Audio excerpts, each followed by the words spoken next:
My sister was so convinced I was stealing from our parents that she actually reported me to the police. I thought my life was about to fall apart until something unexpected started happening behind the scenes. My name is Hannah Smith, I'm 32, and I live in Phoenix, Arizona. I work as a software engineer in downtown. Family drama was never supposed to be part of my life. But my sister has always been the exception. My younger sister, Ashley Smith, is 29. Growing up, Ashley and I never had the kind of relationship people imagine when they think about sisters. Ashley had this constant need to compete with me. Not in obvious ways. It was usually subtle, comments, small accusations, little things that made other people question me. When we were kids, it was manageable. Looking back now, it feels like the early warning signs. One memory still sticks with me. When I was 13, I won a small science competition at school. Nothing huge, but my parents were proud. My dad, Robert Smith, had just come home from a long trucking route, and he insisted we go out to dinner to celebrate. During dinner, Ashley suddenly said, very casually, "Didn't Hannah already know the questions for that competition?" I remember staring at her. "What?" Ashley shrugged like it was nothing. "I thought I heard you studying the same questions." The conversation shifted immediately. My parents didn't accuse me of cheating, but the excitement faded. That was Ashley's pattern. She never attacked directly. She planted doubt. For years I assumed she'd grow out of it. She never did. Things stayed mostly manageable until about 3 years ago. That's when our parents started having some health issues. My dad developed heart problems that required regular monitoring, and my mom, Linda Smith, who had worked as a librarian for most of her life, began struggling with arthritis in her hands. They live in Chandler, about 20 minutes from my apartment in Phoenix. Ashley lives farther away in Mesa. Because I was closer, I naturally became the one helping them most of the time. Doctor appointments, picking up prescriptions, helping my dad organize his medications, sometimes just stopping by to make sure everything was okay. None of it felt like a burden. They're my parents. But at some point, Ashley started turning that into something else. The first hint came from our uncle. My mom's brother James Miller, who works as a postman, invited the family over for a backyard barbecue at his house in Scottsdale. It was one of those normal family afternoons. Food on the grill, people talking in small groups, kids running around the yard. At one point my uncle pulled me aside. He said, "It's good you're helping your parents so much." I smiled. "Well, I'm the closest." He hesitated before speaking again. "Ashley just worries about them." That caught my attention. "About their health?" He shook his head slightly. "About their finances." I laughed. Not because it was funny, because it sounded ridiculous. "What does that mean?" My uncle looked uncomfortable. "She mentioned something about hoping their money was still, safe." I frowned. "Safe from what?"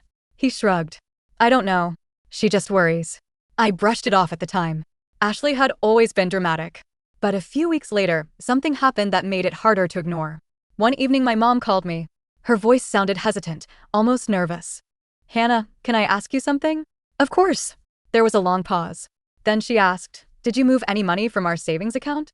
I sat up straight on my couch. "What?" "Your sister mentioned that sometimes when family members help with finances, things can get confusing." I felt this strange mix of anger and disbelief. "I don't even have access to your accounts," I said. "I know," my mom said quickly. "I just wanted to ask." I drove to their house that night. We sat at the kitchen table while my dad pulled up their banking information on his laptop. Every account looked exactly the same. Nothing missing. Nothing unusual. After 20 minutes of checking everything, my dad leaned back and sighed. "Well," he said, "that settles that." My mom looked relieved. I thought that would finally put the whole thing to rest. But Ashley didn't stop. Over the next few weeks, she kept sending our parents long messages. Not direct accusations, just vague warnings. Things like, "You should really keep an eye on your finances." Or, "I've heard stories about situations like this." Every message carried the same implication. Eventually my dad called her and confronted her. I wasn't on the call, but he told me later how it went. Ashley insisted she wasn't accusing anyone. She said she was just looking out for them. But the damage was already done. The doubt had been planted. And about 2 months later, the situation escalated in a way I never expected. One afternoon while I was at work, my phone rang. The caller ID showed an unfamiliar number. When I answered, the man on the other end said, "Hello, is this Hannah Smith?" "Yes. My name is Officer Robert Smith with the Phoenix Police Department. I was hoping you could come down to the station to answer a few questions regarding a financial complaint." My stomach dropped. I already knew who had filed it. And I already knew exactly what she was accusing me of. The moment the officer asked me to come down to the Phoenix Police Department, I already knew who had filed the complaint. There was only one person in my life who would accuse me of stealing from our parents. Ashley. Still, hearing it out loud felt surreal.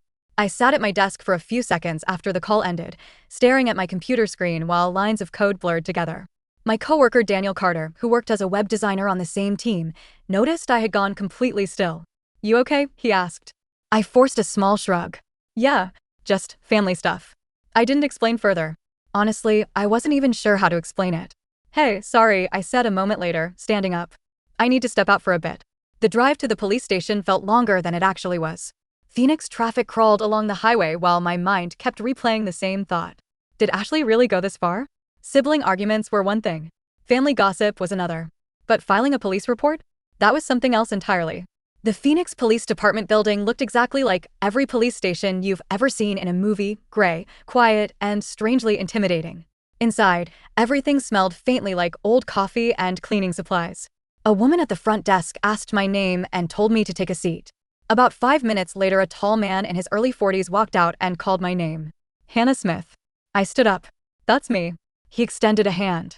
"I'm Officer Robert Smith. Thanks for coming in." We walked down a short hallway and into a small interview room. Nothing dramatic, just a table, 2 chairs, and a computer. Still, sitting down in that room made my chest feel tight. Officer Smith sat across from me and opened a folder. "I want to start by saying you're not under arrest," he said calmly. "We just need to ask a few questions regarding a financial complaint." I nodded, trying to stay composed. "What kind of complaint?" He glanced down at the paperwork.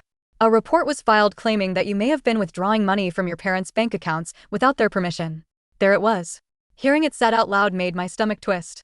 "And who filed that report?" I asked. Officer Smith looked at the page again, even though he obviously already knew. "Your sister," he said. "Ashley Smith." I let out a quiet breath. Part of me wanted to laugh. Another part wanted to slam my head into the table. "I figured," I said. He studied my reaction carefully. "So you're aware there may be some tension in the family?" "That's one way to put it." He gave a small, understanding nod. "Let's go through a few basic questions."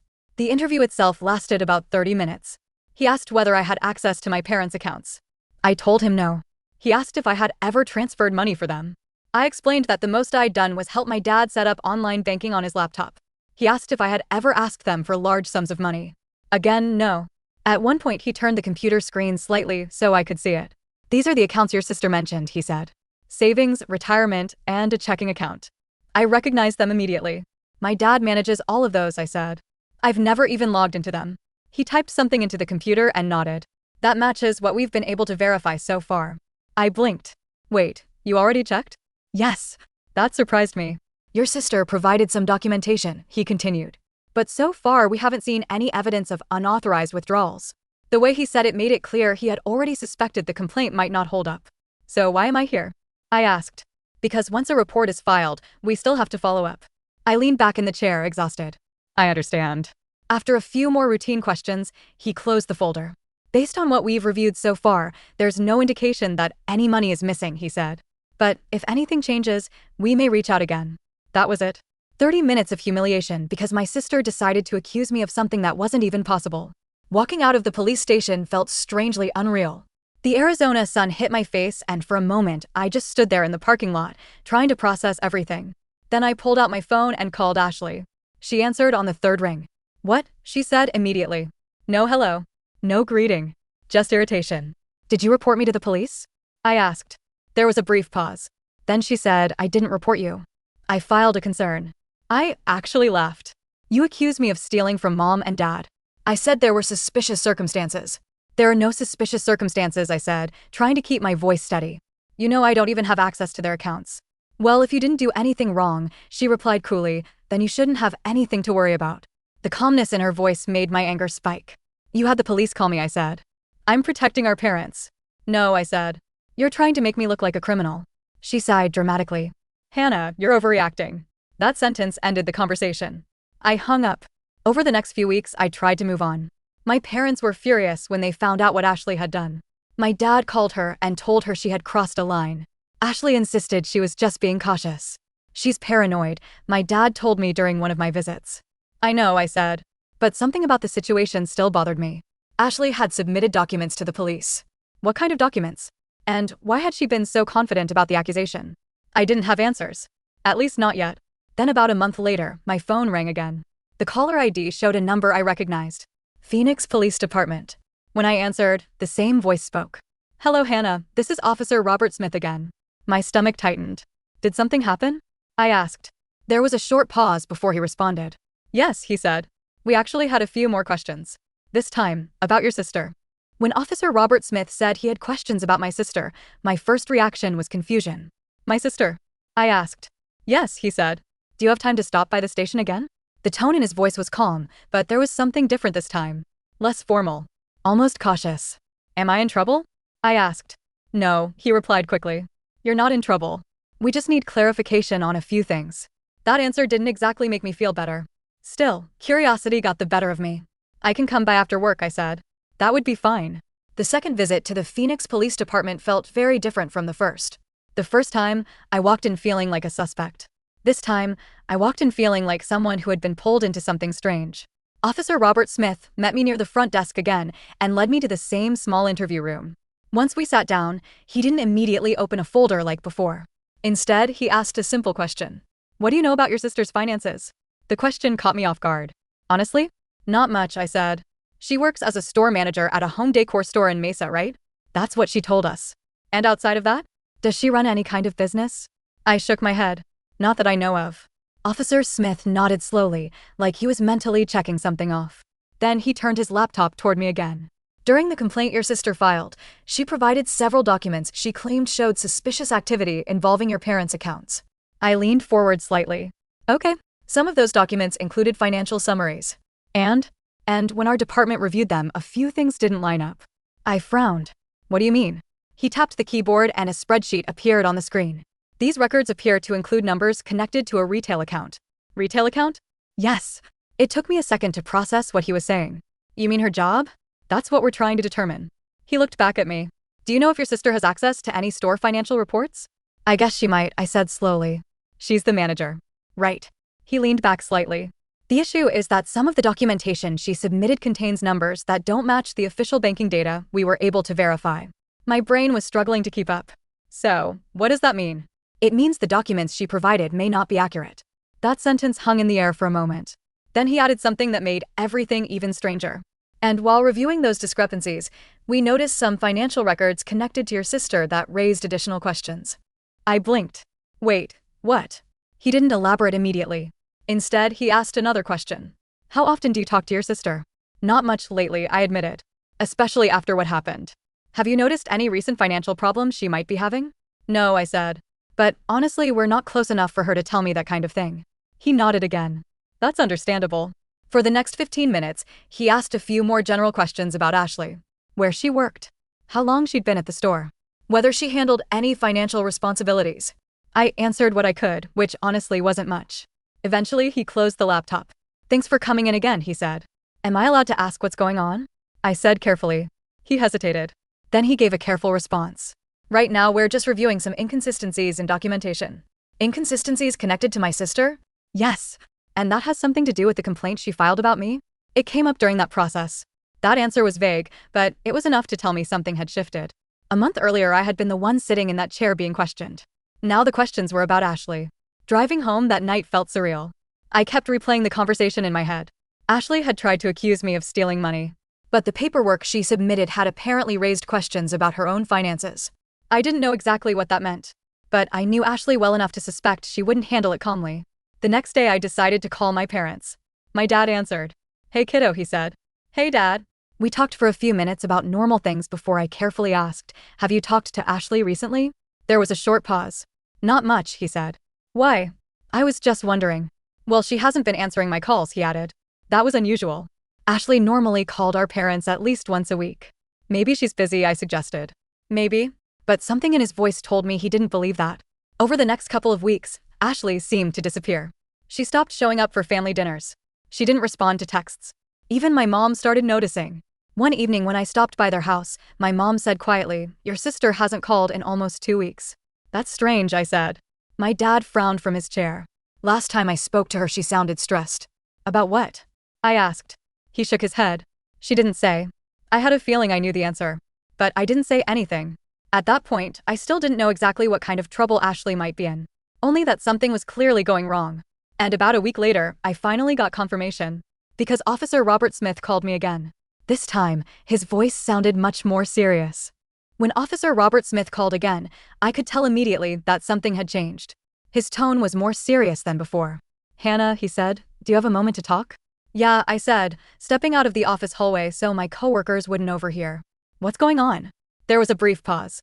"We've been reviewing the documents your sister submitted when she filed the complaint against you," he said. My stomach tightened. "And? We've confirmed that there was never any missing money from your parents' accounts." "I figured that out the first time," I said. "I know," he replied calmly. "But during the review process, we found something else." That word again. Something else. "What kind of something else?" I asked. "Some of the financial summaries your sister provided appear to be connected to a retail account. Her store. That's what we're trying to determine." I leaned against the wall. "Okay, but why would that matter?" "Because the numbers in those reports don't match the official banking records tied to that account."